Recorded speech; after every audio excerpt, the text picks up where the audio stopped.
Hello, Internet. Happy Sunday. It's so good to see everybody. The second I hit go live, my dog started barking and looking out the window and behaving the way she always does whenever the show starts. See, there she goes right there. No, you can see her? See her back there? Yeah, she's a jerk. Scarlett, can you calm down, please?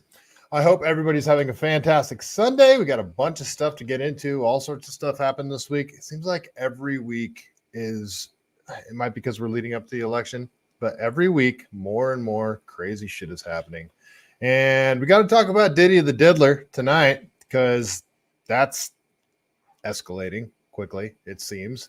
And a lot of people are deleting their Twitter accounts. But yeah, I got plenty of California stuff to talk about, Kamala stuff to talk about, and all sorts of things that I want to get into that we probably won't have time to because I'm going to try and keep it under 2 hours tonight. But yeah, let's get right into it. How's everybody? Let's see. Let's check in with chat here really quick. Wally World, nice to see you as always. It's good to have usuals that come by and say hi. Well, P. Diddy. Why is this situation so significant? It's the P. Diddy situation is a big deal because it's so similar. And some would say it's the exact same thing. Here, Scully wants to say hi really quick. All right. Enough. Okay. You want to say hi to everybody? Okay. All right. Can you go lay down, please? Thank you. Oh, and there, my neighbor's huskies are outside too, and they're talking to my dog. The P. Diddy situation is the same playbook that's been run for so long. The Jeffrey Epstein playbook, the Meyer Lansky playbook, the J. Edgar Hoover playbook, where you get people in compromising positions and you document it with audio, with video, and you hold it over their head to get them to behave in ways that you would want them to behave. Now, was it Epstein doing this on his own volition? Was it P. Diddy doing this just on his own? Was it J. Edgar Hoover? Was it Meyer Lansky? No, they all had people above them. And that's what makes this whole situation so nefarious. It lends credence to the whole, a cabal of people controlling other people and using blackmail to do it. This tinfoily stuff becomes more and more probable as time goes on and the more information that comes out. And then there's a lot of people trying to distance themselves from all this stuff with good reason. So we'll get into it. Mahanish, nice to see you. What, for out there in Texas, right? I believe.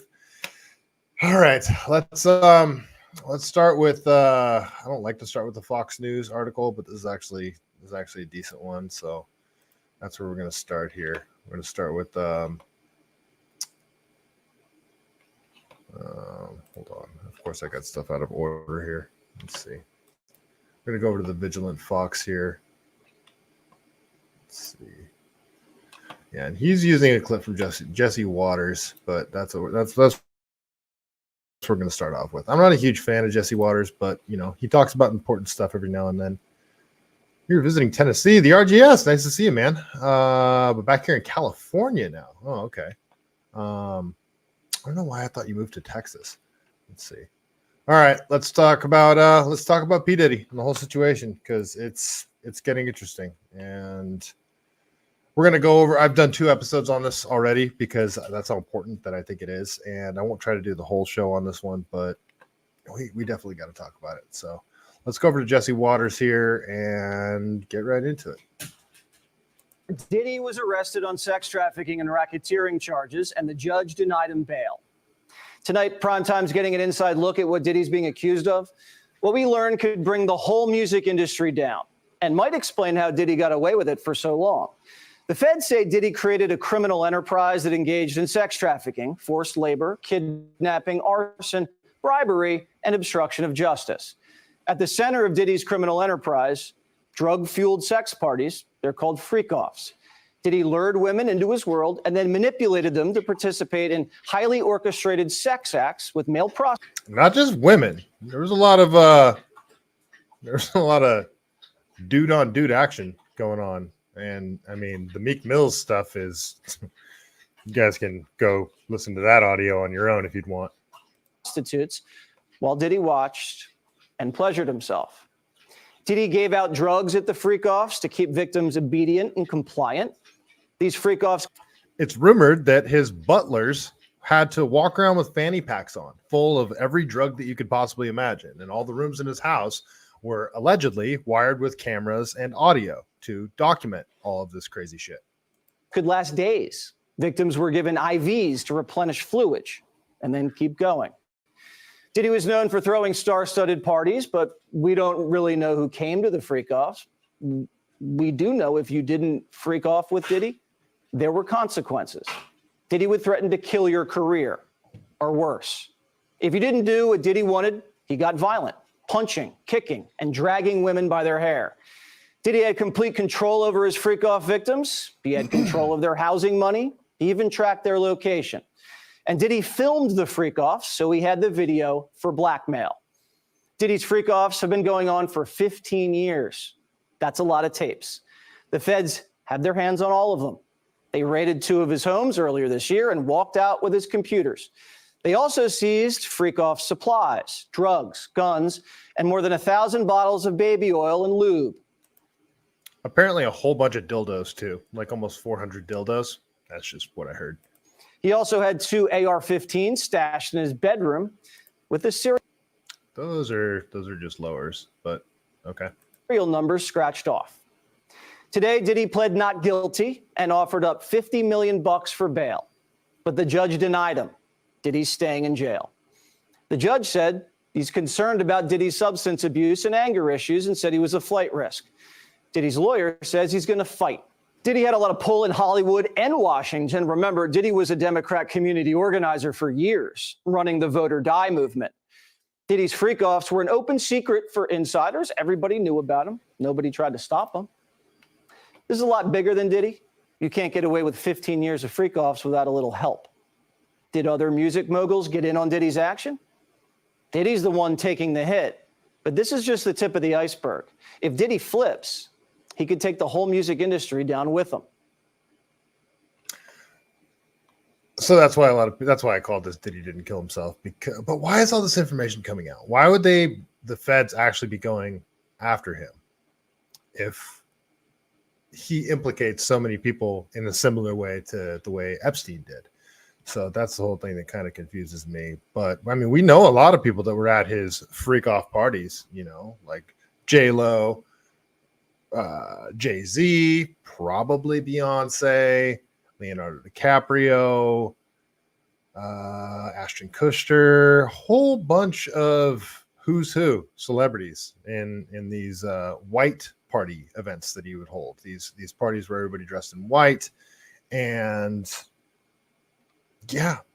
a lot of people were subjected to a lot of crazy things. So we'll keep going. And this one I played on one of my earlier episodes that I did covering this topic, but it's interesting because this girl was found dead.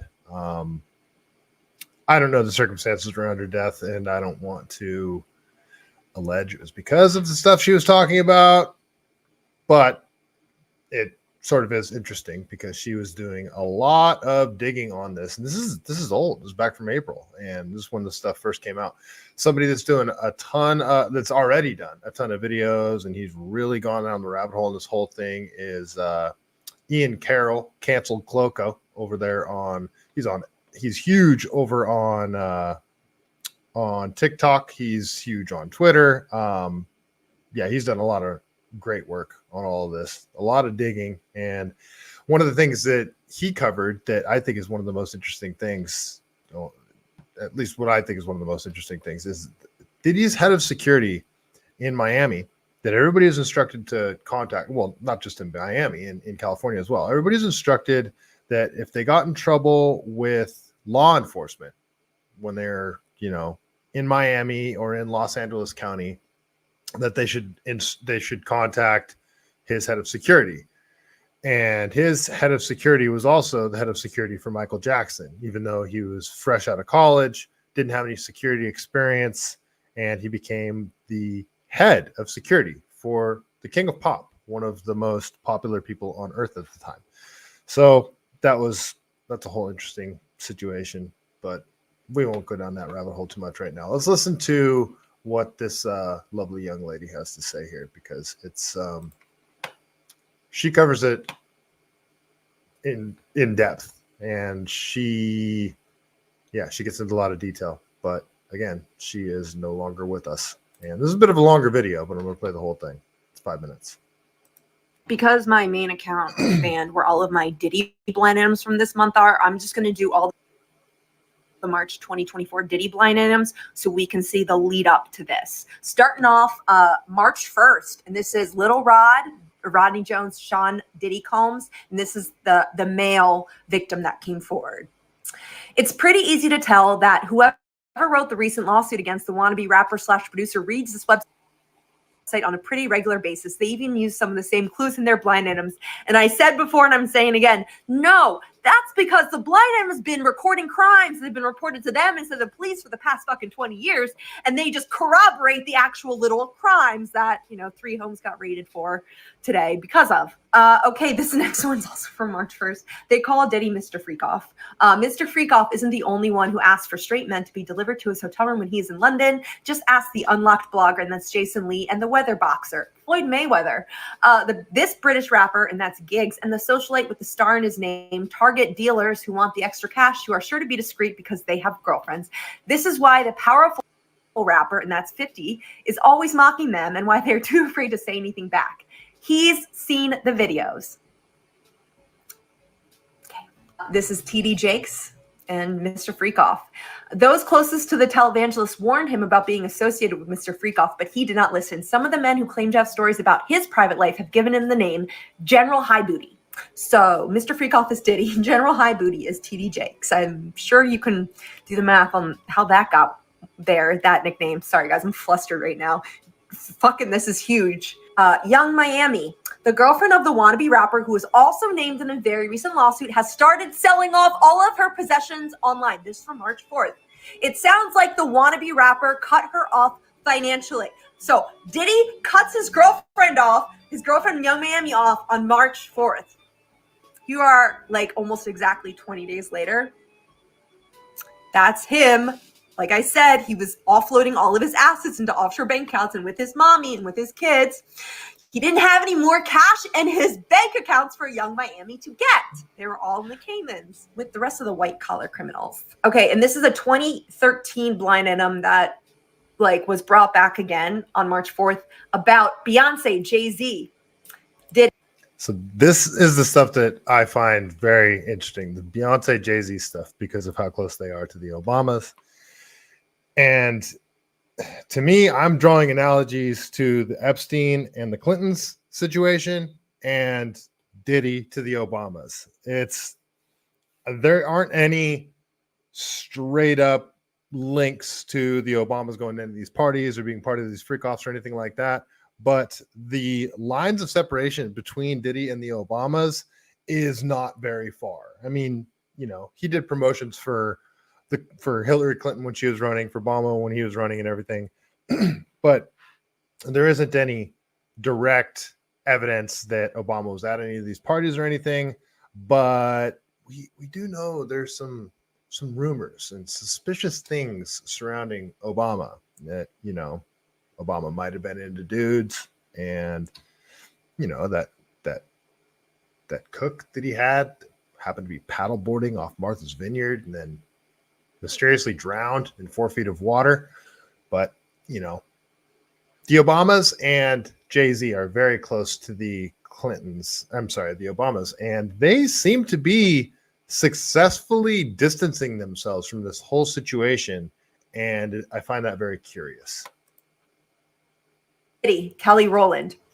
In 2013, the Queen Bee and her husband attended a New Year's Eve party in Miami, which was being thrown by Mr. Freakoff. No one who was there has ever forgotten that night because she spent the entire night in the pool dancing into space. Her best friend, who recently starred in the Netflix movie, called for help, but she was ignored. It's like she was in a trance. By the way, so this is Beyonce and Jay-Z party into 2014 at Diddy's New Year's Eve bash.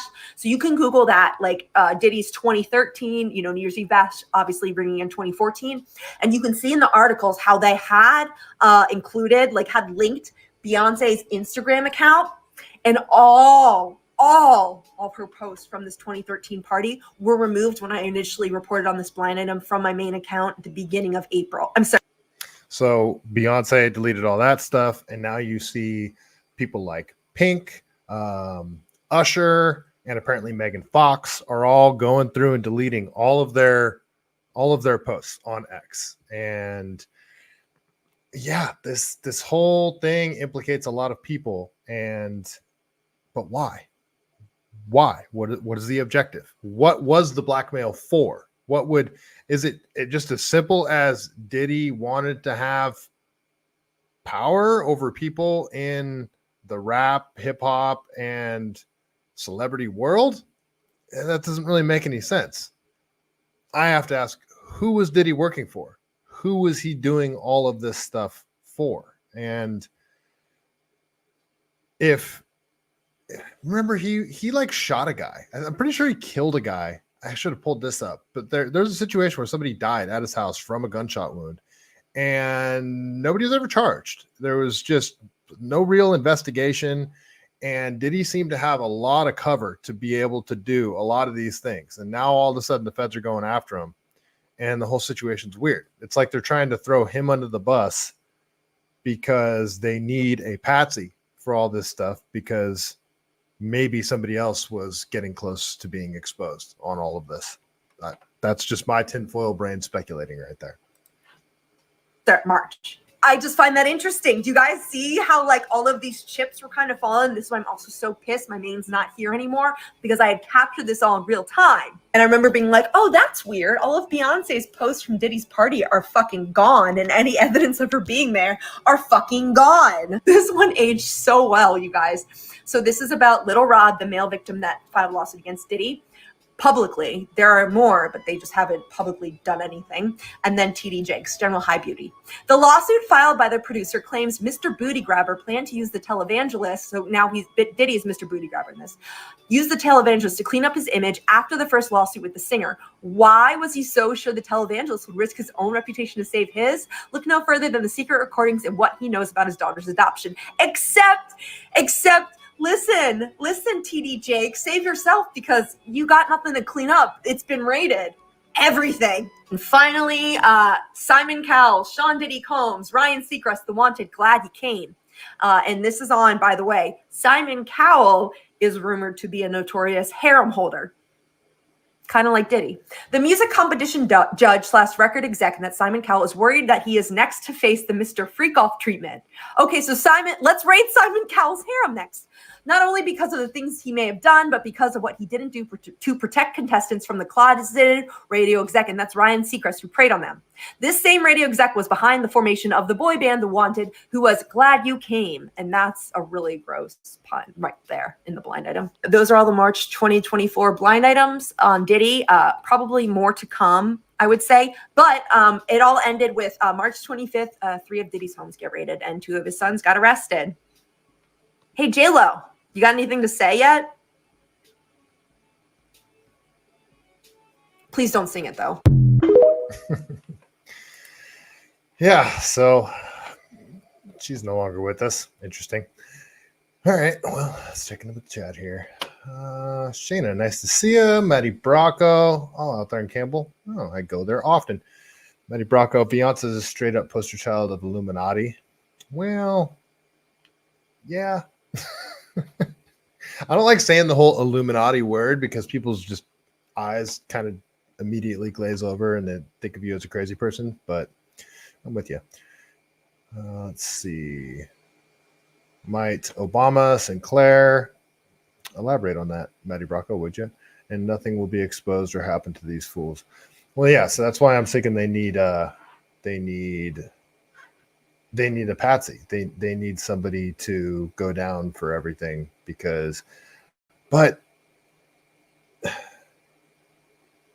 yeah, it doesn't explain. It's not just like, I mean, maybe it's similar to the client list, like Epstein's client list thing. You know, when he finally got arrested, all the people that were on that client list didn't want any of their dirty laundry being exposed. And now a bunch of people that were part of Diddy's parties and part of all these crazy things don't want any of this being exposed. So they're all throwing Diddy under the bus.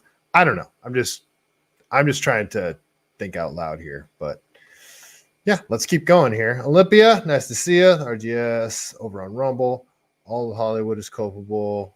The feds and Mossad, that is who he was working for. Well, yeah, I mean, you can only speculate, right? But the feds are going after him. So that's what's weird. Or are they really going after him? Is he going to be protected? Is, you know, they can't really off him like they did with Epstein.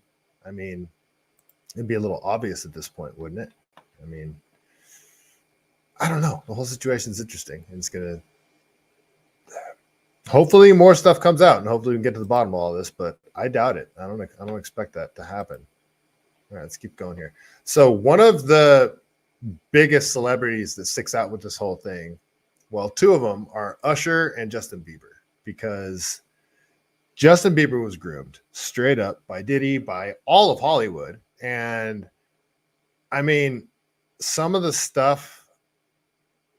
Like once you think back to like how happy and optimistic Justin Bieber was at the beginning of his career, you know, the young talented kid, and kind of how sad he seems now.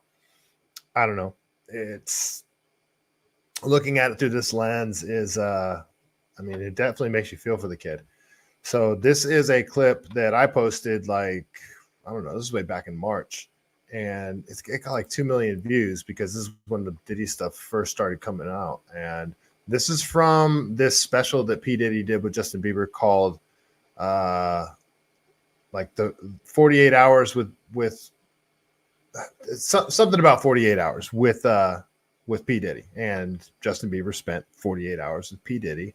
And this is just a clip that I grabbed from it. And look at it through the lens of everything that we know about P. Diddy, these crazy parties, underage boys and girls, and Diddy liking to do freaky stuff with allegedly like straight dudes. Like he got off on making straight dudes do gay shit. That seems to be the case. So just watch this video of P. Diddy with 15-year-old Justin Bieber, and you guys tell me what you think, because I mean the whole thing is suspect as hell. So as soon as you turn 16, you know what I'm saying? I'm gonna let you rock this every time you come in LA. Yeah, this gonna be yours. So every time you come in LA, it's a little dusty, but you know, we'll get the front shot of it. Man. Minute. Okay. Okay. All right. So I'm gonna be driving this next year. Yeah. When you get 16, you come down there. You gotta, you know, wear your seat. I mean, I'm 15. You can ride in the passenger seat. I got my permit. Not yet. No. All right. 16. You're not ready. 16. Slow down. Let's slow down, Jess. Okay. Let's slow down. Okay. One step at a time. But yeah, the keys is yours. When you get 16, you're good to go. I'm good to go. Yeah. All right. And then when you get 18, you get the house. Why would P. Diddy be giving some young teenage kid a Lambo or whatever the car that was, Ferrari? I don't know. I wasn't really paying attention. And then a house when he turns 18. Bribery, then blackmail. It's Get the mansion. Okay. I get the mansion. Yeah. So where are we off to now? Where would you like to go? I mean, wherever you want to go. Where are we going? So check this out, yo. Justin, you ever seen the movie 48 Hours? Right now, he's having 48 hours with Diddy, him and his boy. They're having the times of their lives, like, you know, where we hanging out and what we doing. We can't really disclose, but it's definitely a 15-year-old's dream. what a creep. I have been given custody of him. You know, he signed to Usher. I'm signed up. I've been given custody of him. What? And notice what he just said. He was signed to Usher. P. Diddy had guardianship over Usher when Usher was underage. So, you know, like the whole hurt people situation. Right. Shit is insane. Usher. I had legal guardianship of Usher when you know he did his first album. I did Usher's first album. I don't have legal guardianship of him, but for the next 48 hours, he's with me. So and we gonna go full crazy. I'm going crazy. Crazy. I'm taking this out tonight. What you want to do? What you want to do over the next 48 hours? 48 hours. Let's go. Let's just go get some girls. Let's go hang with some girls. Man after my. Well, Jesus, the whole thing is so suspect. It's a shame real mentors can't exist anymore. Yeah, there's got to be some out there. There's got to be. But I mean, all of this stuff happening probably keeps real mentors away. I mean, why is it? It's not really worth it. So, yeah. Anyway, all right, we'll keep going. That was before Justin Bieber was corrupted. Now let's go to a video that is, I don't know, a year, maybe a year and a half after this, and just look at Justin Bieber's change in body language and how uncomfortable he seems around Diddy. This is kind of illuminating when you look at everything through the lens of what we know now. So just look at the difference between how he behaved then and how he's behaving now. Everything's good. Selling out arenas and everything.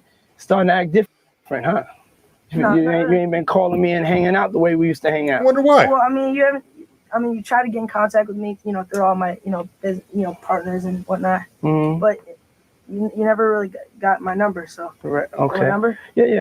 Everything's good. Selling out arenas and everything. Look how nervous he looks. Starting to act different, huh? You ain't been calling me and hanging out the way we used to hang out. Well, I mean, you try to get in contact with me, through all my, partners and whatnot. Mm-hmm. But you never really got my number, so. Right. Okay. My number? Yeah. Everything's good. So weird. So freaking weird. Yeah, why would he be behaving like that? Armed Ape, what's up, man? I haven't seen you in forever. You better be making contact because your shit's hilarious. He's got something on someone he shouldn't have. Rest in peace, Puff. What's up, Goat? You good? Yes, I am, sir. I'm doing fantastic. I hope you're doing well. Yeah, I haven't seen you in a while, man. It's good to see you in the chat, and I hope you're making videos because your videos make me die. They're freaking hysterical. All right, let's keep going here because there's a little more P. Diddy stuff to get through before I move on to other topics. But why, folks? Here's another short clip of how inappropriately Hollywood treated Justin Bieber. And I mean, what we learned with all the Weinstein stuff, Hollywood is so corrupt and so just downright gross about, they groom. It's a grooming thing all through Hollywood. Child actors, with Corey, is it Corey Feldman or Corey Haim? I always get them mixed up, but the Corey brothers, I mean, you look at the Olsen twins, how they turned out.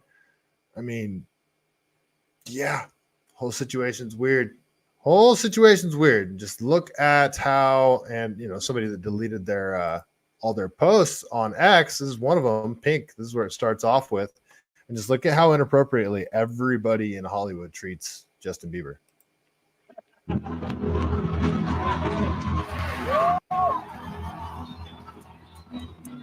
Wow! I feel violated right now. Who apparently wanted to know what a Bieber butt felt like.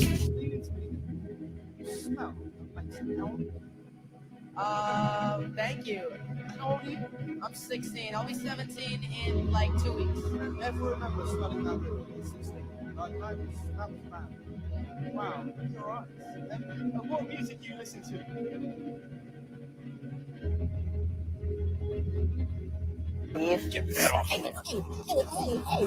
Well, good. My parents never gave me the sex talk.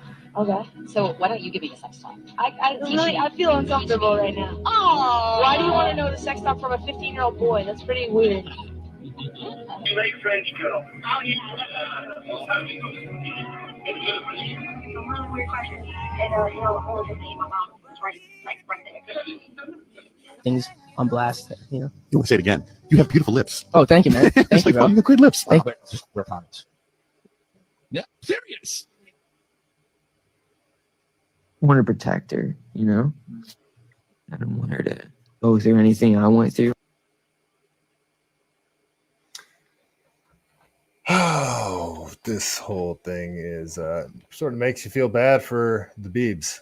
I know that. Yeah, I feel bad for the Biebs for sure, and here's his I guess his guardian from that whole 48 hours with P Diddy thing. He was signed with Usher, so I guess Usher had his own recording contract, and Usher, at a very young age, went to a bunch of these weird, what they were calling freak offs, I guess, and he was exposed to all this stuff at like 14. And he's on the Howard Stern show here, and he's explaining how he didn't really know what he was witnessing, and boys, it's different when boys are at a very young age exposed to highly sexual stuff, from much older people. They feel like they're supposed to want that to be happening, and they probably internalize it a lot more, and don't think anything was done wrong to them. They think that they were being treated cool by cool people, and it was a good thing that they're exposed to all this stuff. But I mean, if you're not mentally equipped yet, you're just not old enough to really understand what's happening sexually around you, this stuff can be, it can have a lifelong effect on you, and it could be like serious psychological trauma. Boys can be raped by girls, it can be. And just because a boy becomes sexually aroused doesn't mean he's doing something with consent. So kids can't consent, and a lot of this stuff that was happening without consent. And this is, at the very least, sexual assault in many of these cases. So let's listen to Usher talk about what he was exposed to. And the question at the end is what really sort of highlights how wrong all of it was. And I lived with Sean Puffy Combs for a year. That's the crazy thing. Now, that was L.A. Reid's idea, right? We're sending you over to something called Puffy Flavor Camp. There you go. To learn Flavor some... Camp? Yeah, Flavor that's Camp. what it was called. And you're going to go to Puff Daddy's. He's going in the 90s. Do you understand what that's like? Puffy's place was like just filled with chicks and orgying like nonstop, right? No, not. So, I mean, Howard Stern, what a creep himself there. I mean, he knows how old Usher was at the time, and he's like, there's crazy orgy parties and stuff, right? Like, he's all into it. It's like, dude, you're talking about when he was a kid, you freaking creep.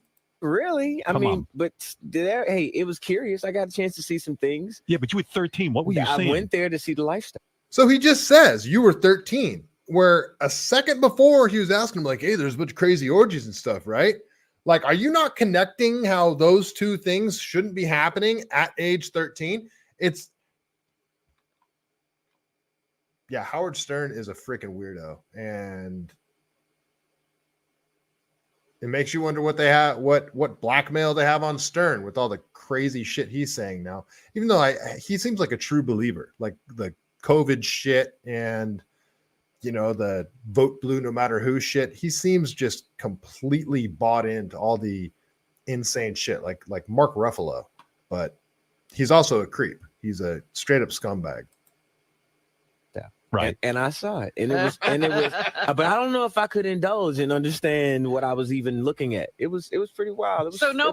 That's what I'm saying. I don't even know if I could indulge and understand what I was looking at, because he wasn't mentally equipped yet. He didn't have the faculties to understand what was happening around him, the debauchery that was happening around him.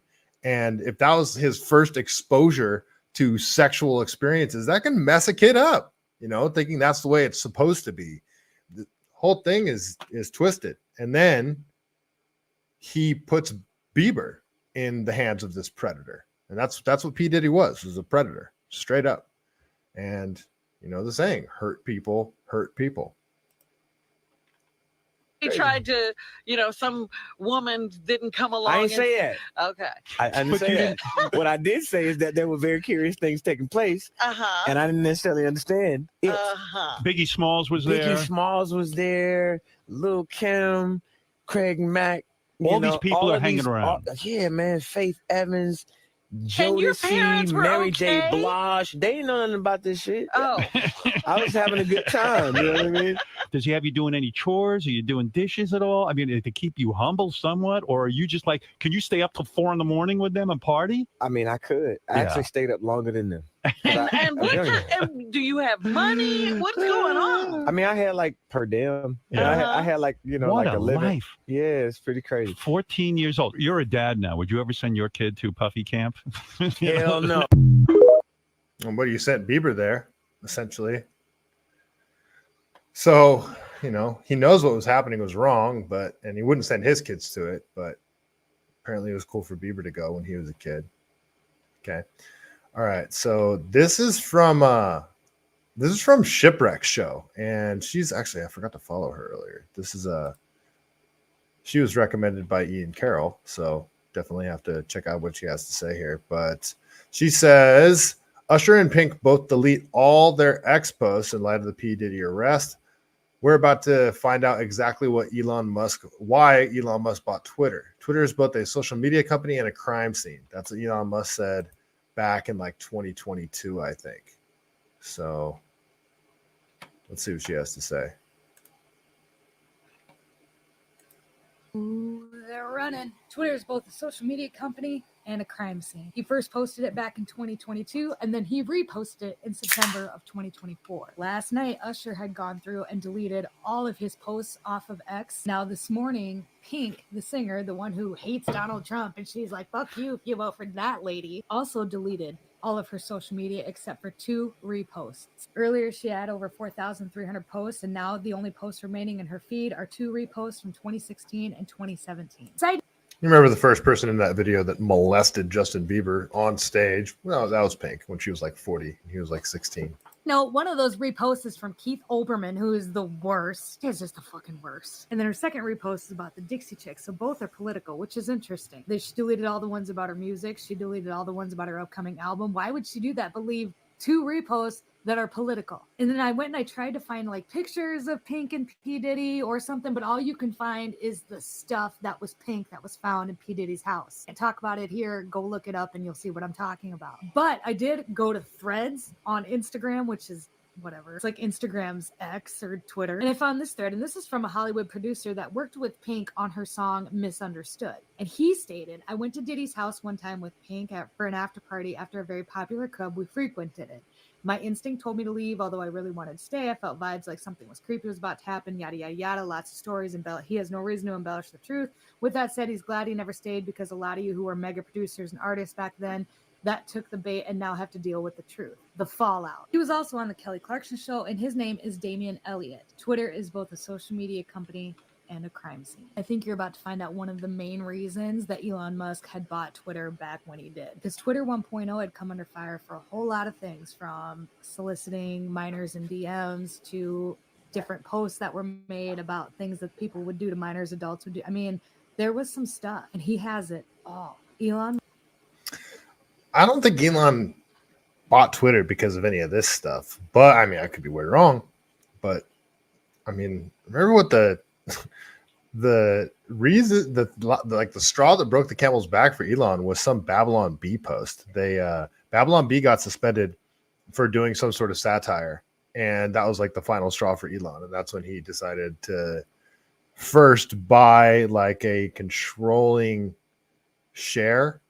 amount of shares in Twitter, and then he decided to buy the whole thing, and they fought him. We all remember what happened there. But then there's the Twitter files stuff. So I think it was much more that the government was colluding with Twitter, and that's why Elon bought it. But this could have been an aspect of it too. I don't know. I mean, Elon is not a fan of the child grooming stuff that's going on. I mean, that's one of the reasons. That was like the final straw for him taking Twitter out of. I don't know if he took Twitter all the way out of California, but that's why he took Tesla out of California, I believe. The final straw was when Gavin Newsom signed that bill, which made it illegal for teachers to tell parents if their children were showing signs of gender dysphoria in the classroom. So if a kid came to school and wanted to change into a dress, a young boy came to school and wanted to change into a dress and say, call me Sally. Well, that teacher isn't allowed by law to tell the parents about that. That's insane. That's absolutely insane. But yeah, that's what Gavin Newsom did. So we'll keep going here. This is from David. Oh, this is one of my regulars, David Sullivan, that follows me. He posted this. I got it saved somewhere, but he made it easy for me to find. So this is from Cat Williams, and he went on the Shannon Sharp podcast, and yeah, he's been seeing this coming for a long time, and he called it. Like this was before the FBI raided his house and all that stuff. So Cat Williams knew, and it seems like Cat Williams is one of the good dudes in Hollywood, in the rap scene, and he stayed away from all this. Maybe that's why he got canceled and wasn't allowed. Like, he couldn't get gigs. Remember how big Cat Williams was, like the biggest comedian on earth, and then all of a sudden he just fell off the map. It's almost like he wouldn't play ball, and they tried to destroy him. It's God's side and the other side. And we don't care nothing about the other side. Period. All of these big dick deviants is all catching hell in 2024. It's up for all of them. It don't matter if you Diddy or whoever you is, TG Jakes, any of them.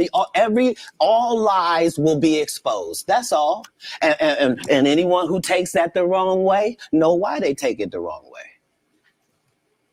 The truth is the light.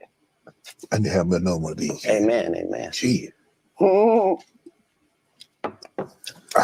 kind of get on there. Right. He made Shannon Sharp so uncomfortable right there. I hope Cat Williams, I mean, we're seeing a lot of stuff get exposed, but this is just the tip of the iceberg.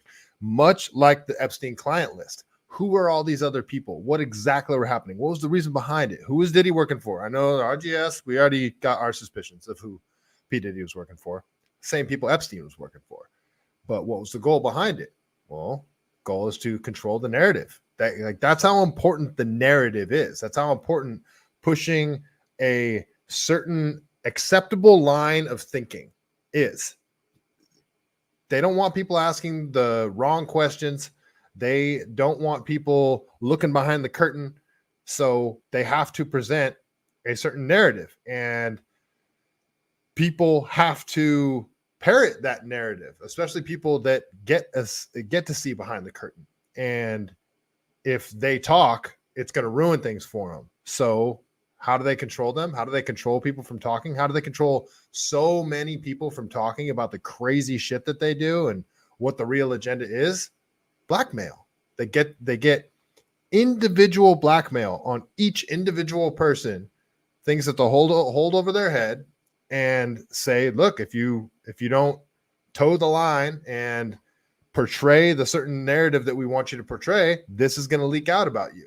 And that's done on an individual basis to so many different people. It's go figure. So many different people with a ton of influence are saying the exact same things. So first there's the bribery aspect of it, fortune, fame, all this stuff. Then they lure you in with all that. And then they get you in extremely compromising situations, get it on video, get video evidence of it. And then they hold that above your head. So you'll do whatever they tell you to do. It's the same playbook that's been played for a long time.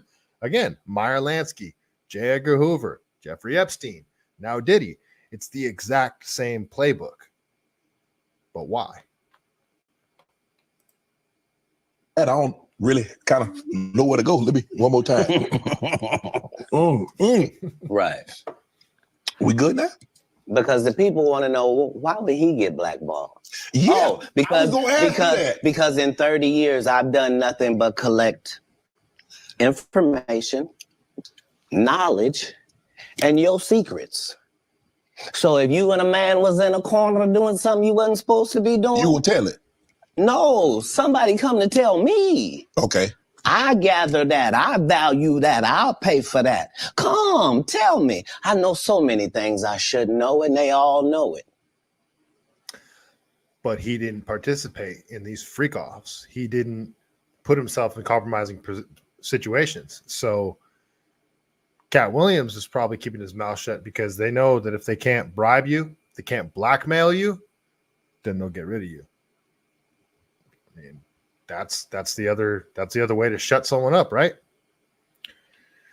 So Cat Williams, stay safe, sir.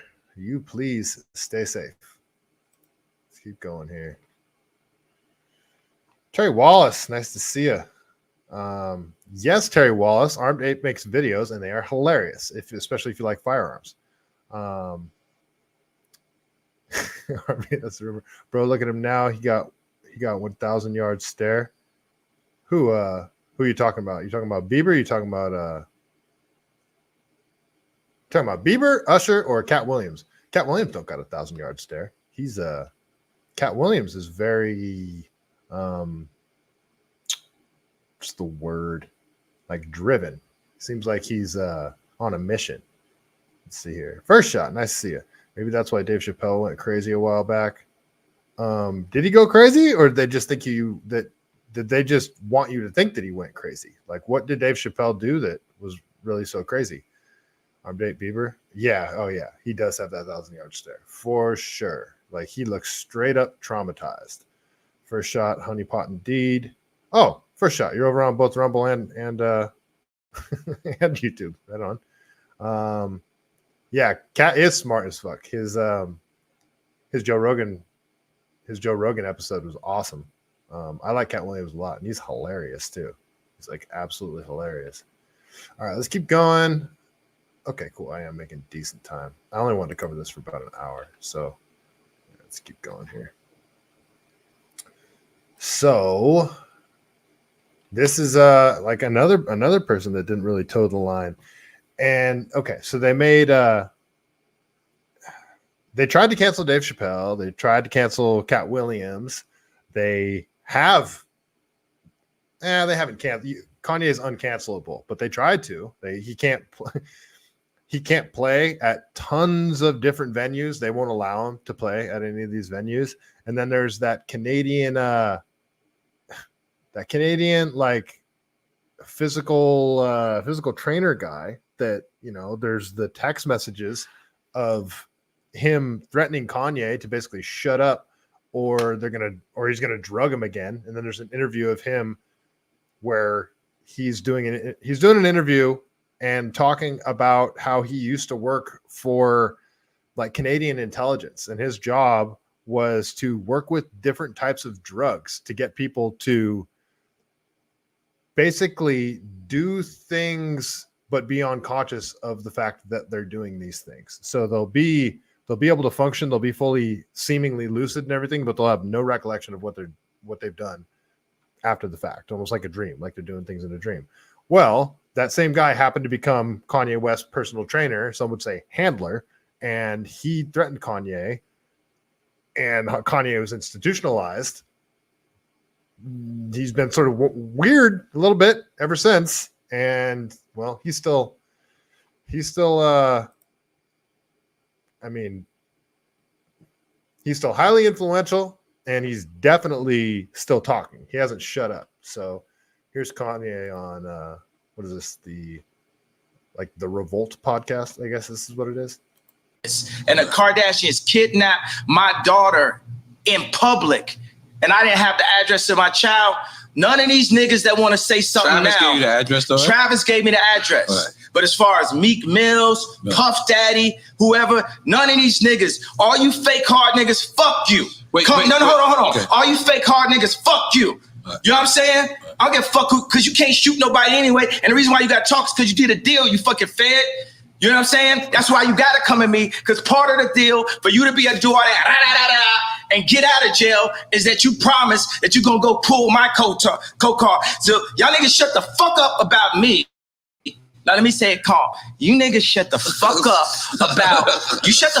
about Michael. Right. I'm Michael now. Right, Every Michael you can think of, but mostly Godfather Michael now. Is he talking about Michael Jackson? And the Kardashians kid. Yeah, what Michael was he talking about? I think he's talking about Michael Jackson there. All right, keep going. I got a couple more. Let's go over to Shadow of Ezra here. And this is Candace Owens talking about Kim Porter, her Diddy's ex-wife.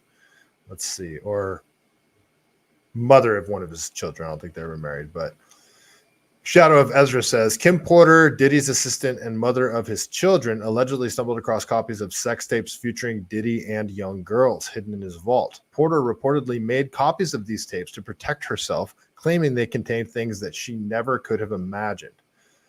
Not long after discovering the tapes, Porter tragically passed away from pneumonia, though some members of her family remain convinced that Diddy was involved in her untimely death. Where are the copies of those tapes now? So this is in her book, apparently.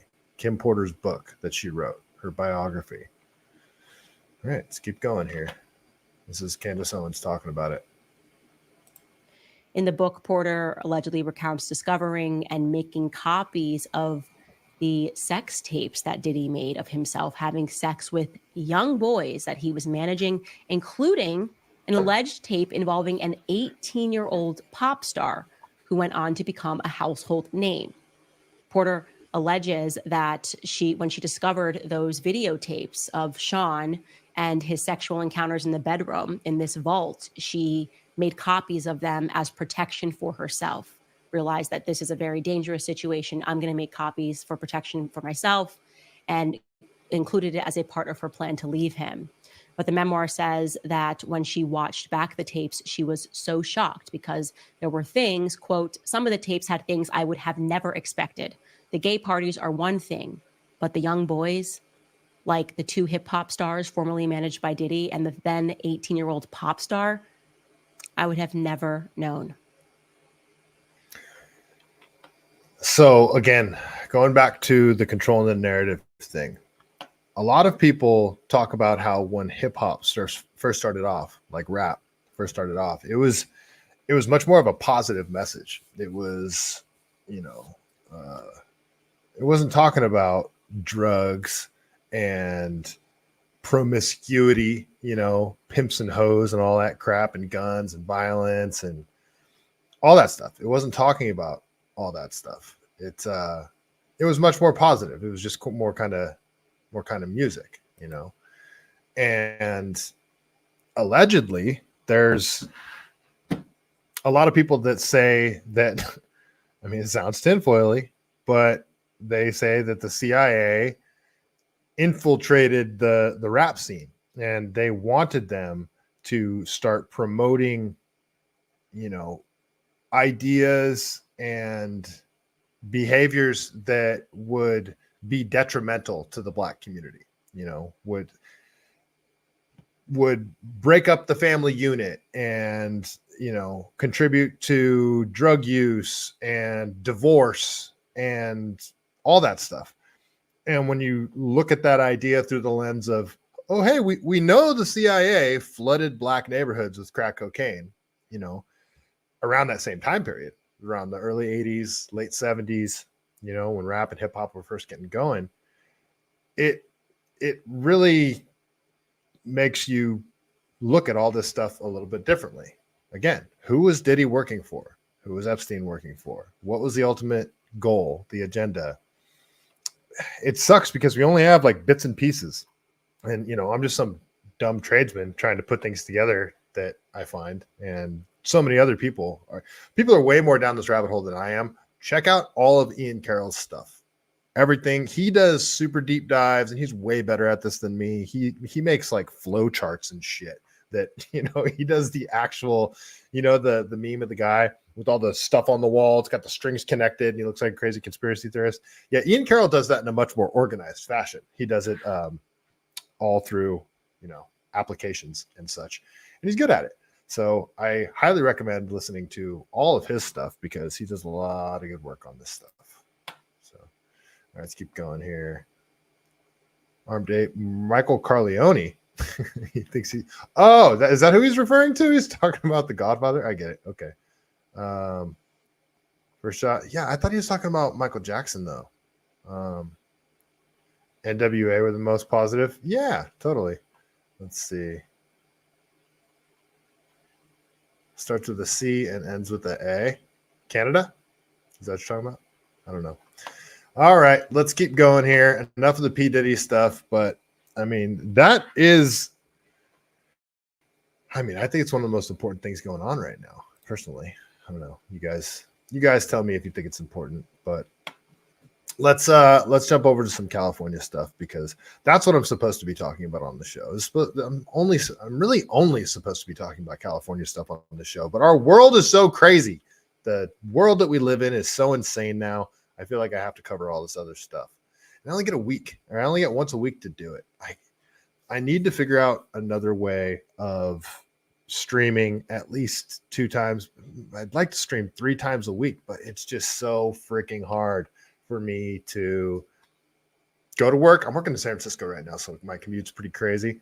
And then my workout is, I hate it, but working out and running is sort of taking priority over doing this. I would turn it into a fat piece of shit if I didn't do it, you guys. So I have to, that has to take priority after I get home from work. If I'm not getting home to like 6:30 at night, 7 o'clock at night, sometimes it's really hard to work in a show, but I need to figure out a way to do it because there's too much shit going on and I have to cover all of it.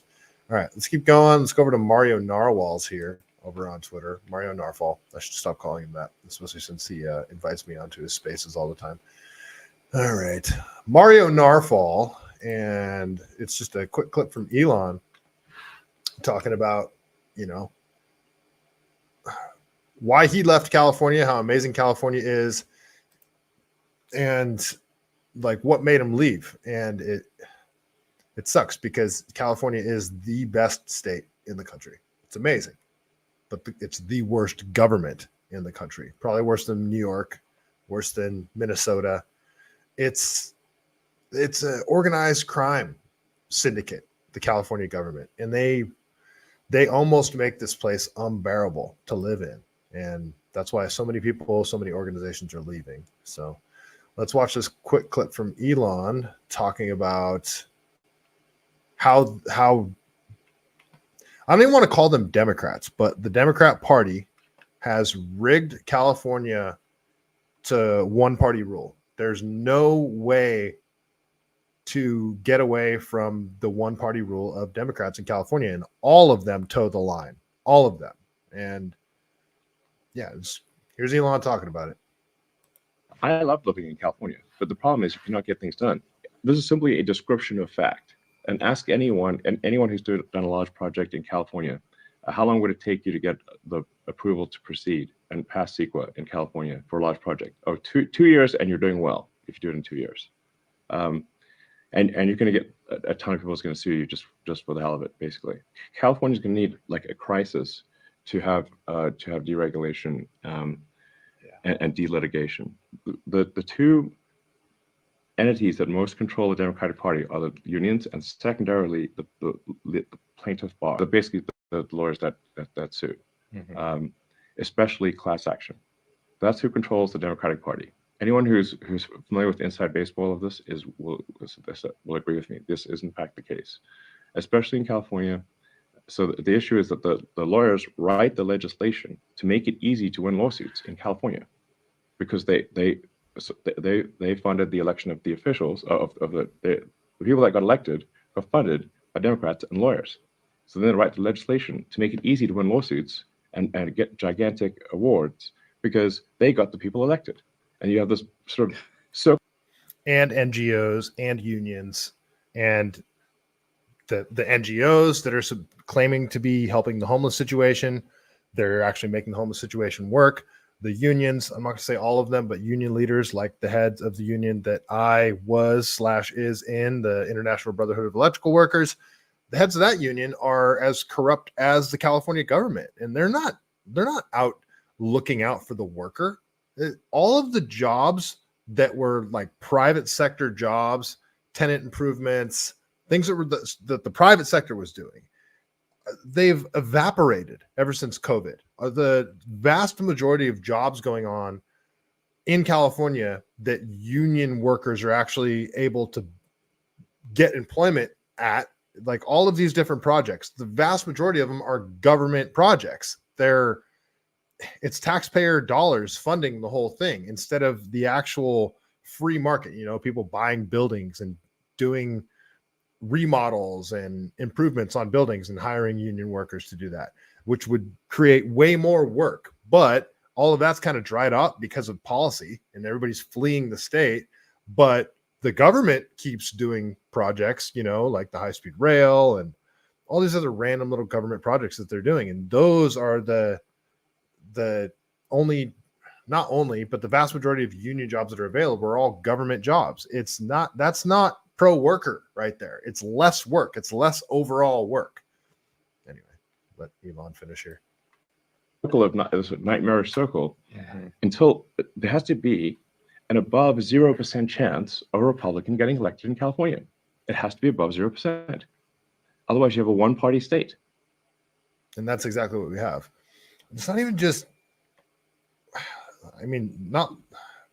I guess a two-party rule, a two-party duopoly is better than a one-party thing, but it would be nice if we had a system where, actually, I don't know. I don't know if it doesn't necessarily work that much better over in Europe when you have a bunch of different parties and, you can end up with somebody that initially gets 20% of the vote winning. But yeah, it sure would be nice if we had the option of electing people that weren't diehard party line corrupted Democrats, because that is all we have to choose from in California. If you run as a Democrat and you don't toe the line of, Gavin Newsom, Rob Bonta, Nancy Pelosi, all these evil pieces of shit, if you don't do what they tell you, there's no way you're getting elected. There's no way you're getting funding.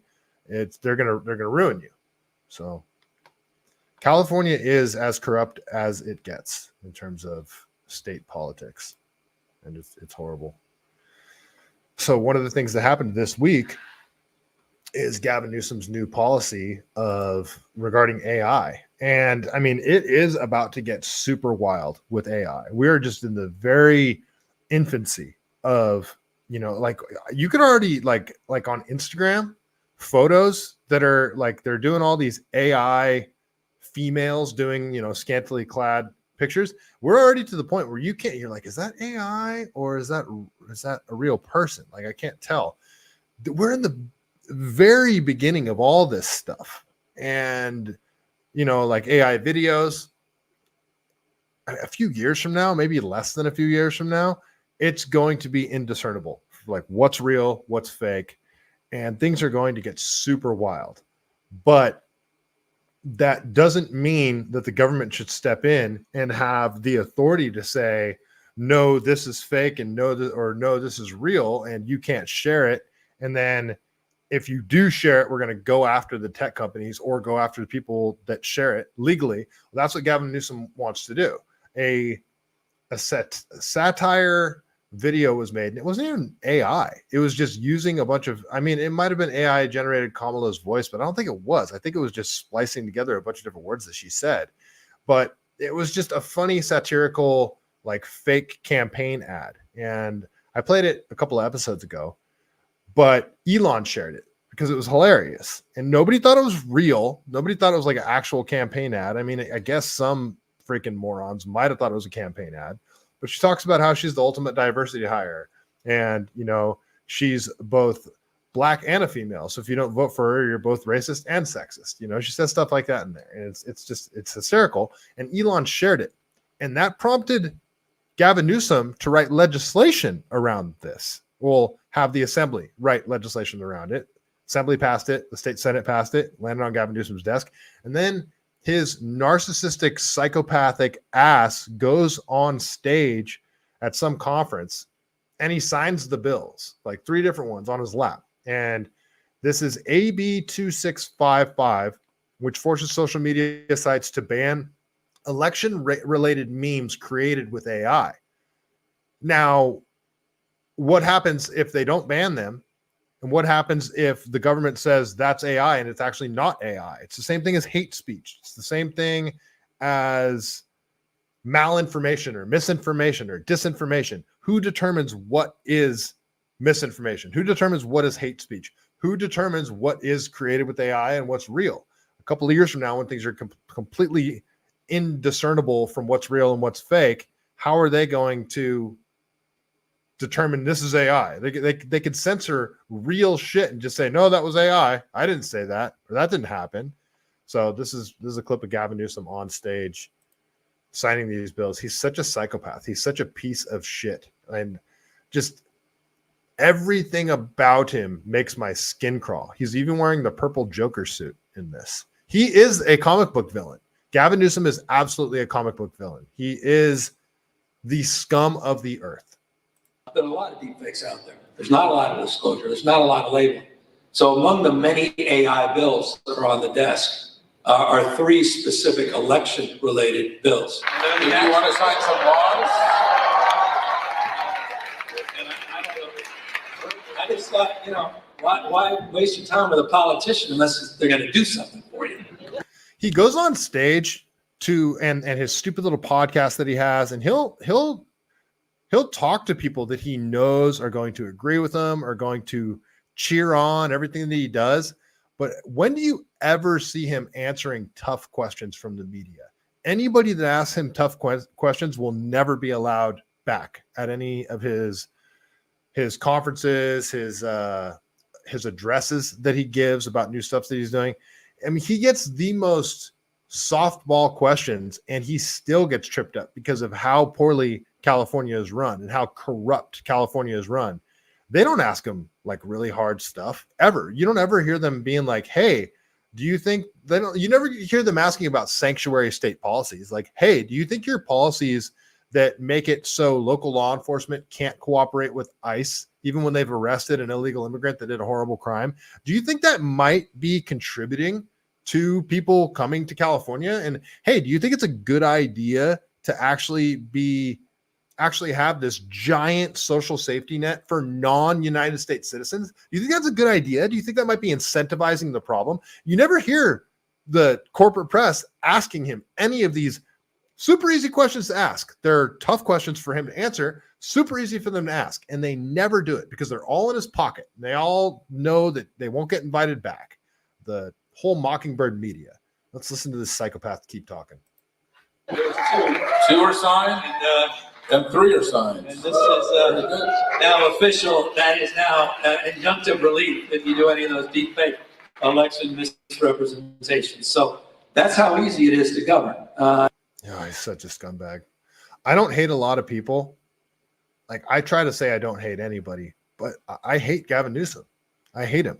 I hate what he's done to this state.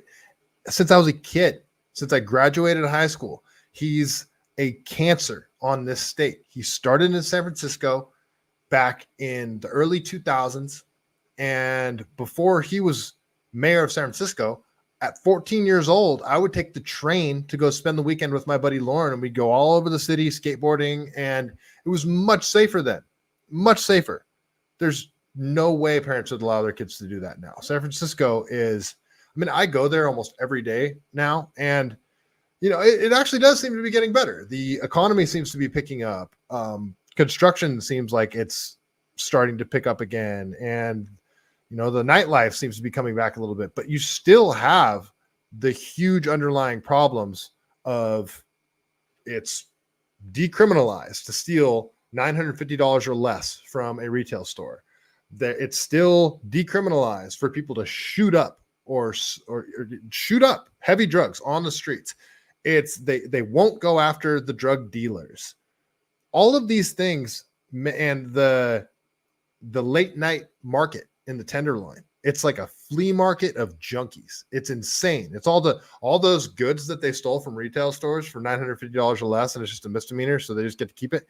It's created this black market where there's warehouses full of inventory, and they organize it. It's categorized, it's tagged and everything, and they go out these late night markets and they have a little flea market selling laundry detergent, toothpaste, shampoo. And who are all the customers? The freaking drug addicts on the streets that, some of them are stealing and doing it themselves, but the whole thing is madness. The underlying issues are never addressed. And this is all created with Gavin Newsom and his cronies. And you see everybody that has any bit of power in California government, except for guys like very small handful of people like Kevin Kiley, that just completely go along with whatever he says. He's got his cronies behind him, like Rob Bonta, Nancy Skinner, freaking Scott Wiener, did I say Nancy Skinner? John Laird, all these horrible, horrible state politicians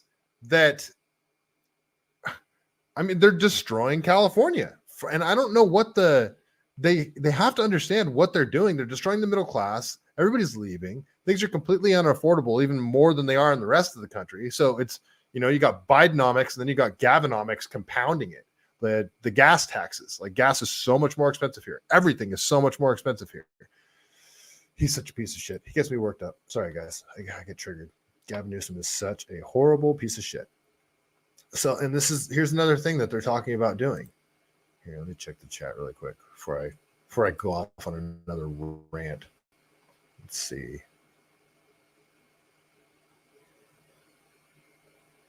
Okay, I guess we're caught up on the chat here.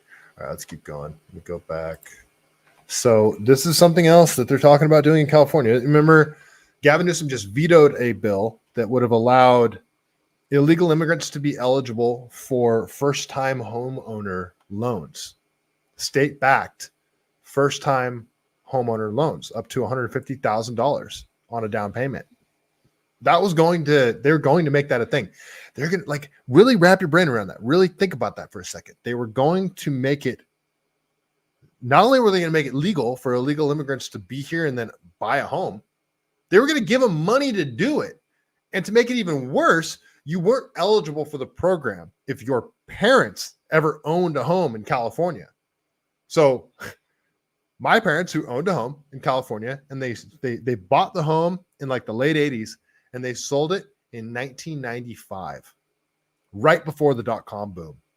And my dad kicked himself to the day he died that he didn't hang on to it for 3 or 4 more years, because he would have made hundreds of thousands of dollars if he would have done that. My entire life would have been different. But I'm ineligible for this program because my parents owned a home. They didn't make any money off of it. In fact, they got super screwed on the whole deal. So he vetoed it because he knew how insane everybody would have went, how poorly it would have reflected on him, and it probably would have further ruined his chances to become president in 2028, because everybody knows he's going to run in 2028. Yeah, wouldn't he have to run against Kamala, though? Because this would be Kamala's first 4 years. I don't know. I don't know what his plan is, but everybody knows that's what he's looking at. He wants to be the next president. Well, he wants to be president of the United States. He just keeps failing upwards. But anyway, they want to give illegal immigrants unemployment now. So this is from state senator and minority leader. So he's the minority leader of the Republicans in the state Senate, Brian W. Jones. Radical California Democrat lawmakers are trying to give unemployment benefits to illegal immigrants. Meanwhile, under their failed leadership, California's unemployment fund is $20 billion in debt, and our state has a $62 billion deficit. We cannot afford any more gifts to illegal immigrants. I'm urging Governor Newsom to veto this absurd bill, because it doesn't matter how insane the bill is. It's going to pass the supermajority in the state assembly. It's going to pass the supermajority in the Senate, and it's going to land on insane Gavin Newsom's desk. This one-party rule is they can do the most insane shit that they want. They can get anything passed because of the supermajority that they have. And there's no way out of it. With the universal mail-in ballots thing and the not needing voter ID, ballot harvesting, all the different ways that they've rigged the elections, and not to mention the jungle primary system in the primaries. So in California, they have what, I don't know if the official term is the jungle primary. I don't know if that's what they officially call it, but that's what everybody calls it, jungle primary system. So in other states, you have, it's a two-party thing. So you have the person that gets the most votes for the Republicans, then you get the person with the most votes from the Democrats, and those two people move on. Here in California, it's not that. It's the top two vote getters. So if If you have 4 people running, 2 of them are Democrats, 2 of them are Republicans, and the 2 Democrats get number 1 and number 2 in terms of the highest percentage of votes, those 2 Democrats move on. So it's another way that they rig the one-party system in California with this jungle primary, where it doesn't give the Republicans a chance, especially in deep blue districts. On top of that, you got a month to vote. You got the universal mail-in ballots. So a lot of people really question like how blue California really is. I mean, yes, you have the most liberal, crazy, pink-haired, Xanax pill popping, crazy white liberal women here in California, in the cities, Santa Cruz, where I'm at, San Francisco, but like how many really are there and how brainwashed are they really? Because it's like even people that have called themselves lifelong Democrats are starting to be like, well, everything's so screwed up here. Everything's so screwed up in California. The education sucks. And it's like they're trying to groom our kids. Everything's super expensive. I'm never going to be able to own a house. My groceries cost 3 times as much as they used to a few years ago. Like, what's really going on? I mean, Republicans aren't in charge. They haven't been in charge in decades, and don't even call Arnold a Republican because he wasn't. Arnold's a freaking Democrat. What's really going on? Like, people are starting to question. And so, yeah, they might be Democrats, they might be blue, but they're ready to vote the other way because the Democrat Party are not liberals anymore. They're anti-free speech. They're pro-censorship, pro-war. And just, the insane spending, the non-governmental organizations, the $24 billion that nobody can find that was supposed to go towards fixing the homeless situation. Just nobody can find it. All that stuff. People are starting to look at this now, and you have to ask, like, how blue is California really? But, you got old voter rolls, people that haven't lived in at addresses in decades. All of a sudden they get a ballot in the mail, old voter rolls, dead people on the rolls, multiple ballots being sent to different addresses in the same name. And not to mention the illegal immigrant situation, not needing a voter ID, how many illegal immigrants are voting. How blue is California really? They've completely rigged the system. It's a one-party rule, and they can pass anything that they want. So here's just another example. They want to give unemployment insurance to illegal immigrants. So people that have paid into unemployment all their life are now going to be paying for that. Yeah. Let's see. Somebody DM'd me. Did I go off or something? Northside, nice to see you. First shot, yeah, California sounds like a nightmare. Well, California government does. It's like, I know you guys make the joke about the hiking trails and everything. Have you ever been here? Like, first, like, have you ever been here? California there's no place like it. It's, yeah, like, is the weather really that good? Yeah, the weather's really that good.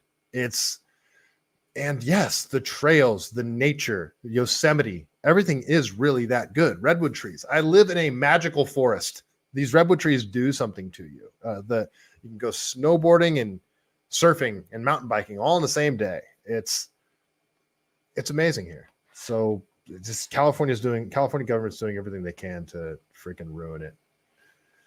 All right, we'll keep going here. So yeah, they want to do that. They want to give unemployment insurance to illegal immigrants. What am I doing on time? Oh geez, I'm ranting too much. Okay, so here it's Elon says the thing that I've been saying for like a year now. So this is from The Rabbit Hole. California fails to track its homelessness spending or results. California fails to track its homeless spending or results in new audit. A new audit says, sorry. So Elon says, the more that is spent, the worse it gets because the money doesn't go to the homeless. It goes to hundreds of charities that then treat the homeless as a source of revenue. Those charities you're talking about are NGOs, non-governmental organizations. The more homeless there are, the more money these organizations get. So their incentive is to increase, not decrease, homelessness. Whatever your incentive will happen, is what he says. So this is it. I mean, this is what I've been talking about for the longest time. We'll just talk about homelessness and addiction because they're hand in glove. The homelessness and addiction situation, the fentanyl needles, the the safe injection sites, the crack pipes.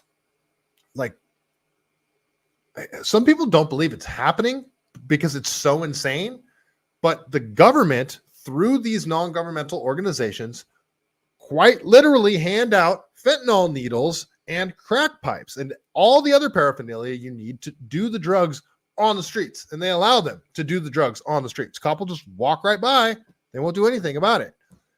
They hand out the stuff, which they say is because they don't want people reusing needles, and they're trying to keep sickness from spreading in that way. Whatever the nonsense excuse that they make, it perpetuates the problem. Oh, you want to do fentanyl? Let me make it easier for you to do fentanyl. We're not going to lock up the drug dealers. You can go ahead and do the drugs on the streets, and oh, here's all the things you need to do the drugs for free.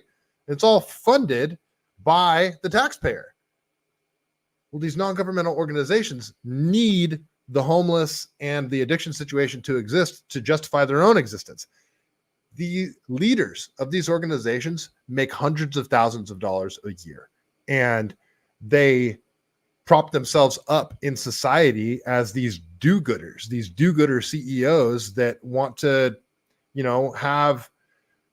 have a seat at the table. They want to present themselves as some sort of high-class, virtuous person when they're profiting off of the death of drug addicts and perpetuating that cycle. It's disgusting. It's sick what they're doing, because they get all these tax dollars from the government. They skim however much off the top, put it back into their campaign funds, so they will get reelected and then give them more money. And it's a vicious cycle. And they line their own pockets at the same time. So there's zero incentive for these non-governmental organizations to actually try and solve the problem of homelessness and addiction. That's not what they're there for. They're there to make it worse. That's the only incentive that's there. They might lie to you. They might have even convinced themselves that they are doing good, but they're not.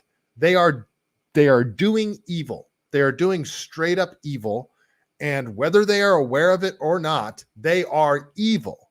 And it's disgusting what's happening here in California. And again, $24 billion, they just can't track. Oopsie daisies. Where did it go? Nobody knows. Nobody knows where this $24 billion went. That's because they're all skimming money off the top. I want an itemized list. How much does each one of these fentanyl needles cost that you're handing out? The things that people used to tie off their arms with, the cookers, the little Bunsen burners that they use to freaking heat up their spoons of heroin, even though you can't find heroin anymore. The whole thing's sick. So yeah, Elon actually talks about it here, and it's 100% true. So I'm glad he's talking about it. I'm glad more people are talking about it. It boggles my mind how many Californians aren't even aware that this stuff is going on, that they're handing out drug paraphernalia. Like, we've gone from we need to end the war on drugs to we need to allow junkies to consume drugs on the streets when we need to give them the tools required to use said drugs on the streets. Oh, and by the way, we're not going to go after the drug dealers. The drug dealers that happen to be illegal immigrants from Honduras that aren't supposed to be here in the first place. And we're going to go give those guys unemployment benefits because they're not technically employed. They're drug dealers. The whole thing is maddening. The whole thing is absolutely insane. Okay, keep going. More California insanity. So this is in the same realm here. This is the homelessness situation. Another money laundering operation, the tiny homes thing. This project where they want to build all these tiny homes. Well, it's not working out. There's a lot of money. So here, this is from Kevin Dalton. He says, March 2023, Gavin Newsom promises 1,200 tiny homes by fall of 2023. Fall of 2023, Newsom's senior advisor on homelessness, Hafsa Kaka, I don't know her name, offers a word salad explanation for the absent tiny homes that would make her a tremendous candidate for the Democratic presidential nominee. Fall of 2024, $750 million gone and not a single tiny home constructed. So again, I mean, I don't even agree. Like, you're just going to build a bunch of tiny homes and then give them away. I could use a tiny home. I got a job. Rent is insane. I can't even afford rent on a tiny home. But you're going to give them to junkies without any requirements? it's another money laundering operation because they're going to give these contractors this no bid contract to build tons of tiny homes. Well, apparently they're not because none of the tiny homes have been built, but they'll skim money off the top, line their own pockets, and then put money back into these same politicians' campaigns to get them reelected. So they'll keep doing the same thing. It's all money laundering operations. Same thing with the offshore wind projects or the green energy initiatives. The whole thing, all the high-speed rail, all of it, money laundering. All of it is money laundering. That's why so many politicians come into office with very little money and they leave office with lots of money. Go figure. California is more corrupt overall than the federal government is. So let's watch this video from Gavin here. And so what we are doing. Sorry, slow internet.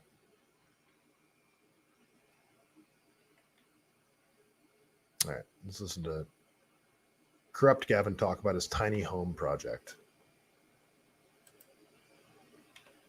Maybe, if it'll play. Look at all the people standing behind him. Look, Sybil Newsom. And so what we are doing is we're deploying these 1,200 plus units. You can see these units are not just in every case for one individual, multiple individuals in these units. We're hoping to get them constructed in a matter of months, not years.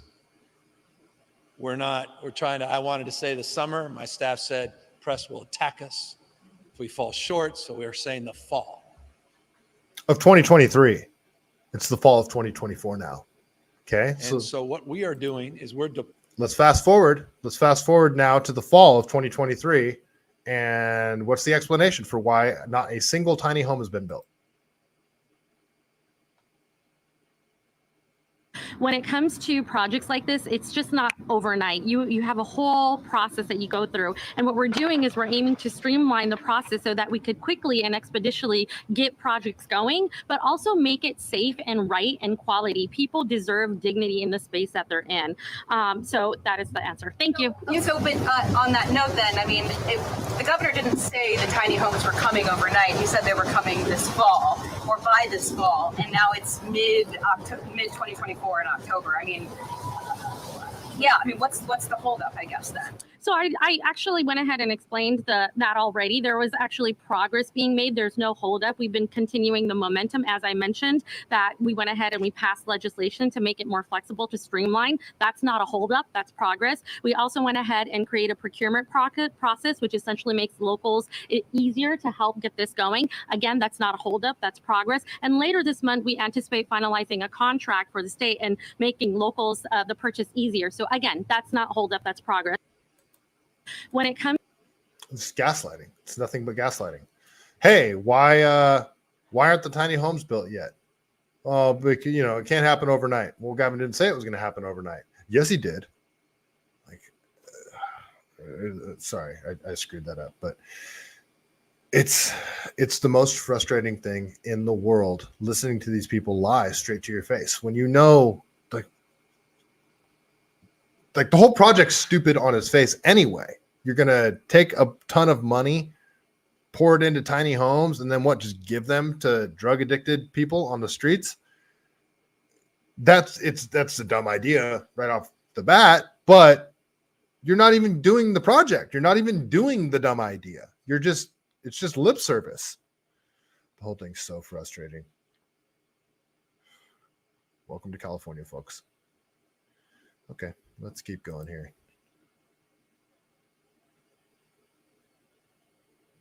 Oh yeah. Okay. So I just saw this today, and this is super annoying. Check the chat really quick. This state cannot. Maddie Brocco over on X. This state cannot be worse than Illinois. Oh, did I lose audio on that one? Let's see. All right, I might have lost audio on that one. I apologize. Your browser has lost connection to your screen share audio. Try sharing your screen share again. Let me go back to that. I don't know if did you guys hear that? Let's see. Well, nobody's saying you couldn't hear it, so Maybe you guys heard it. All right, we'll keep going here. That was just her gaslighting everybody. That was Gavin Newsom saying that they're going to build a bunch of tiny homes and they'll have it done by fall of 2024. I thought he was saying 2023, but it's fall of 2024. They're not built, none of them, and they have nothing but excuses, of course. So, because we want to tackle the big... Oh, sorry. Sorry, audio started playing in my ear and I needed that to stop. Okay, so some of the big problems that California decides to tackle, it's not anything that we've talked about earlier. Addiction, homelessness, the price of groceries, the price of gas, education, any of that stuff. That's not the stuff they're tackling. They're going after the big problems like plastic bags at grocery stores. Yeah, where during COVID, they made it so you couldn't bring your own bags to grocery stores. So they brought plastic bags back because they had already made single-use plastic bags illegal. So they brought them back, but they were like 10 times thicker than they used to be. Well, today, this is from, I don't know how to pronounce his name, Etten Wallace. And apparently, Gavin Newsom has signed SB 1053 into law. Come 2026, the legislation will prohibit grocery/retail stores from providing plastic bags. Customers will instead need to use paper or reusable bags. So that's the problems they're tackling, folks. That's the things that that's the problems they're trying to solve. Plastic bags at grocery stores. Yeah, that's what they're going after. And to illustrate again the problems, here's San Francisco. The problems that San Francisco is going to go after. Well, they're going to allow people to shoot up on the streets. They're going to allow drug dealers to operate with impunity. They're going to allow people to steal endlessly from retail stores and then take those products that they stole and sell them on the black market in the middle of the night in the Tenderloin. All that stuff they're going to allow, but they're going to definitely dress up in chicken suits and try to bust people speeding. That's what the cops are doing. This is the cops dressing up in inflatable chicken suits. Why, I don't know. And bust people for speeding. This is really happening. This is peak San Francisco.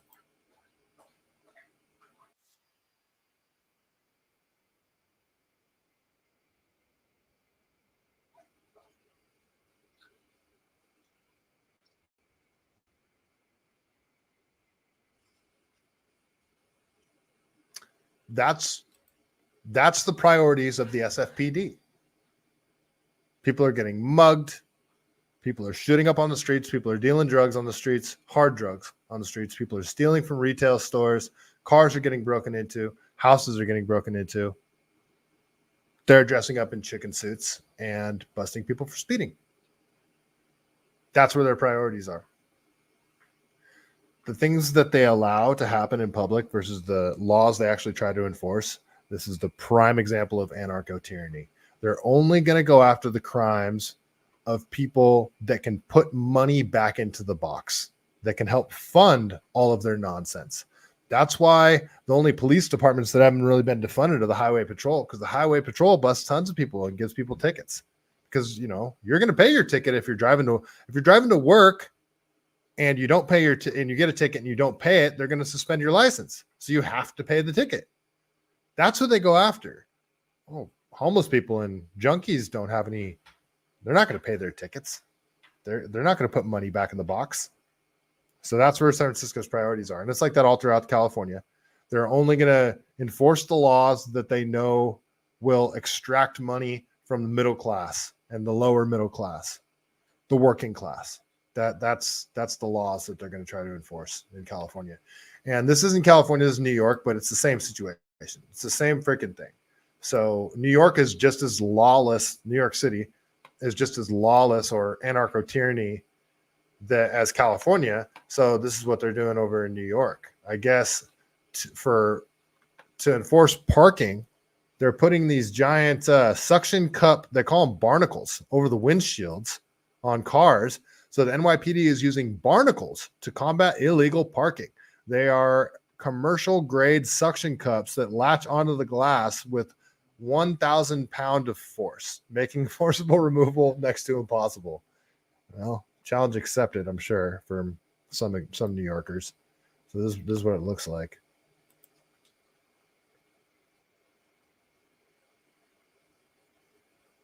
Great work. Great work, officer. You got the guy in the background walking around with a mask in the middle of the day.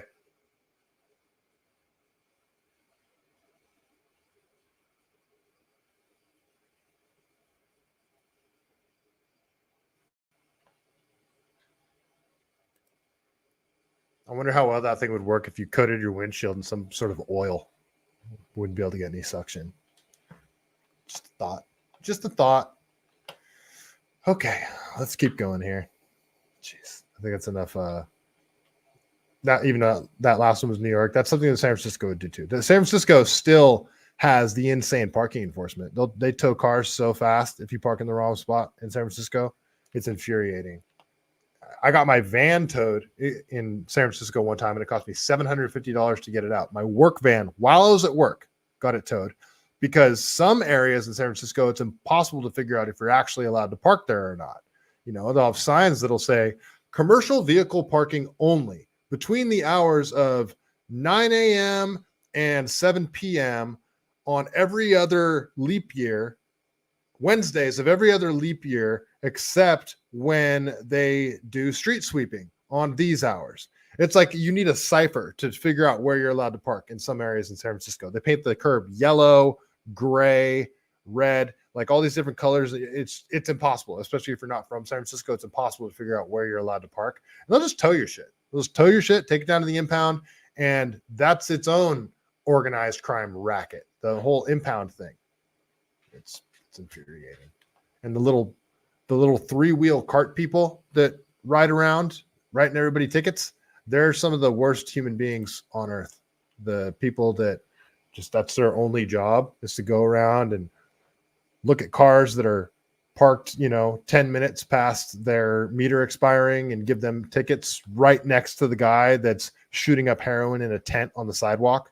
Like that's the duopoly that's taking place in San Francisco. It's infuriating.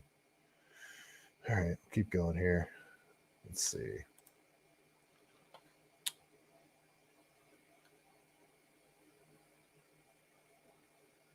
I hope you guys are seeing that. Mahanish, people over on Rumble, people aren't aware of what is happening in our state government because they listen to their TV. Their TV is not telling them what is happening. MSM has a good thing going. Too many stupid people. All right. 78 Cat 78. What's with the title? The title of the episode? If you just tuned in, I got done talking about the P. Diddy stuff already. And I'm saying that, Diddy didn't kill himself because he's got a lot of things on a lot of powerful people. And if something happens to him, it's going to be just like, the whole Jeffrey Epstein didn't kill himself meme. It's just a joke. That's all. Bad joke, I guess. But yeah, that's the title. I'm done covering the P. Diddy stuff. Oh, England in the house. Nice. Actually, I have some friends over in London right now that are doing work over there. All right. First shot. Usher. Okay, never mind. Sorry. Going way too far back in the chat there. All right. Keep going here. I got some other things I want to get into. Yeah, I got a few more minutes. Keep going here. All right. Let's see. I wanted to talk about some Kamala stuff. So, yeah, let's talk about Kamala and firearms, shall we? She says she doesn't plan on taking anyone's guns, and then at the same time, she wants to have a assault rifle ban. Well, those things seem to contradict each other. Not taking anybody's guns and an assault rifle ban. So let's see. Let's go over to Kamala Harris herself. This is her own Twitter account. So, oopsie. Oops, sorry. I'm gonna knock some shit over. So Kamala says our kids should be able to concentrate on learning, not worry about where they would hide from with the active shooter in the classroom. It does not have to be this way. We must end the epidemic of gun violence in our country once and for all. So gun violence is a huge problem in our country. It's definitely a huge problem. And it primarily takes place in communities that already have massive gun regulation, and the guns that are used in these gun violence situations are typically guns that are already illegal. People that aren't supposed to have them. School shootings are a tiny, tiny fraction of the gun violence that's occurring in this country. But since those are the most horrific situations, they use this to push their gun grabbing agenda. And again, places like Oakland, Chicago, Baltimore, where gun violence is really, really bad, they already have insane gun laws. So gun laws only affect people that abide by gun laws, people that already walk the line. So yeah, it's all fucking nonsense. Here's Kamala Harris standing right next to Gavin Newsom way back in the day when she was the Attorney General of California. And this is from Eagle Wings. Says Kamala Harris, just because you legally possess Kamala Harris said this is a quote from her. Just because you legally possess a gun in the sanctity of your locked home doesn't mean that we are not going to walk into that home and check to see if you're being responsible. She really says this. Let's keep going. Let's play the video. She really said that. And Gavin Newsom's just standing next to her, just like kind of nodding his head. Responsible behaviors among everybody in the community, and just because you legally possess a gun in the sanctity of your locked home doesn't mean that we're not going to walk into that home and check to see if you're being responsible and safe in the way you conduct your affairs. Have you heard from responsible behaviors? So this is back when Gavin Newsom was the mayor of San Francisco. And apparently it was back before HD TV was a thing. So this had to have been like pre-2004. This is early. So keep going here. So you'll see Kamala speaking out of both sides of her mouth on this issue. Here this clip just went viral. She was just on Oprah, and that was a shit show. That was an absolute shit show of her on Oprah. And several of her clips went viral, but this one was one that stood out to me a good amount. I'm a gun owner. Tim Walz is a gun. I did not know that. If somebody breaks in my house, they're getting shot. Yeah, they're not getting shot by you. They're getting shot by Secret Service. California does have castle doctrine, however. Believe it or not. If somebody breaks into your home, you are allowed to shoot them. Period. That's castle doctrine. If somebody breaks into your home, you don't have time to, you don't have to be like, are you armed? No, if somebody breaks into your home, you're allowed to shoot them. If they come in unwanted and they cross that threshold, yes, you're allowed to shoot them. Castle doctrine. Yes. I hear that. Probably should not have said that. But my staff will deal with that later. Yeah. All the sycophantic white women behind her hopped up on Xanax, laughing at everything she says as if it's hysterical. Okay. Keep going with Kamala's gun grabbing policies. So here's her completely contradicting herself in a 30-second clip. It's mind-boggling to me. So here's her saying, we're not going to take your guns. We need an assault rifle ban. I and Tim Walz are both gun owners. We will not take anybody's guns away. We also need to have reasonable gun safety laws. Sorry, folks. That we need an assault weapons ban. We need universal background check. Okay, let's start that over. Let's listen to that again. We're not going to take anybody's guns. We need an assault weapons ban. I and Tim Walz are both gun owners. We will Sorry, folks. Not take anybody's guns away. We also need to have reasonable gun safety laws. I believe that we need an assault weapons ban. We need universal background. Could someone explain to me how this works? We're not going to take anyone's guns. We need an assault weapons ban. A ban means these guns are now illegal. I'm not even going into what does she define as an assault weapon, because she can't define an assault weapon. Are you talking about semi-automatic rifles? Does that also, are you just going to say semi-automatic firearms? Because that's the vast majority of firearms in California. Are you talking about doing what Canada did and made it so basically the only firearms you can own are bolt action rifles and shotguns? Is that it? Not semi-auto shotguns, pump action shotguns? Is that what you're talking about? Because that seems like what you're talking about. And if you're saying that you're not going to take anybody's guns, but we need an assault weapons ban, well, people aren't going to voluntarily. Some people will. Some people will voluntarily turn in their firearms. Idiots. The vast majority of people, I think, won't. I won't. If you say that my semi-automatic rifle is now illegal, well, I'm not turning it in. You are going to have to send the police to my door to take it. Will I get in a gunfight with cops to keep it? No, I won't. It probably won't be here anymore at that point. I'll be like, I don't know. I lost it. Can't find it. I don't know where it is, officer. And they'll probably have to take me to jail or something. But some people will say you can have it when you pry it from my cold, dead hands. That's going to happen in some places.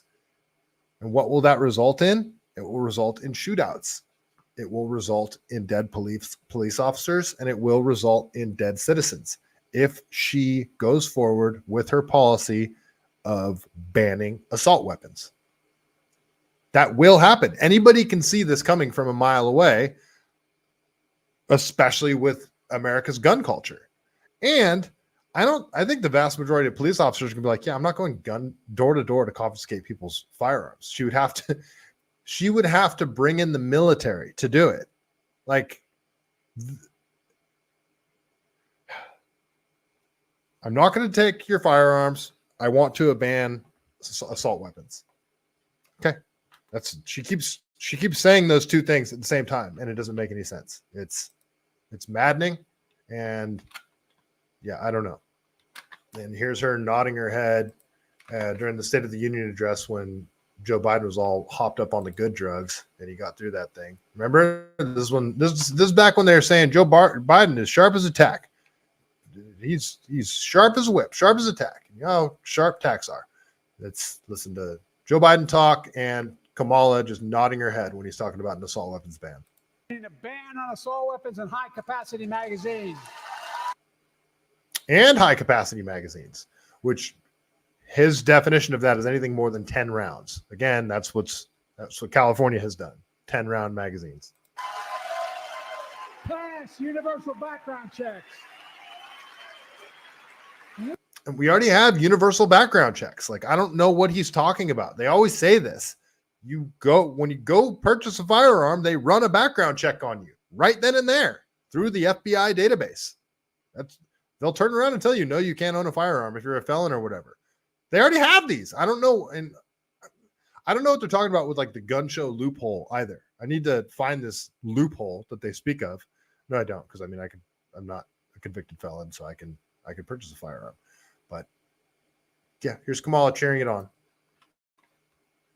None of this. I taught the Second Amendment for 12 years. No, he didn't. None of this violates the Second Amendment or vilifies responsible gun owners. Yeah, it does. That completely violates the Second Amendment.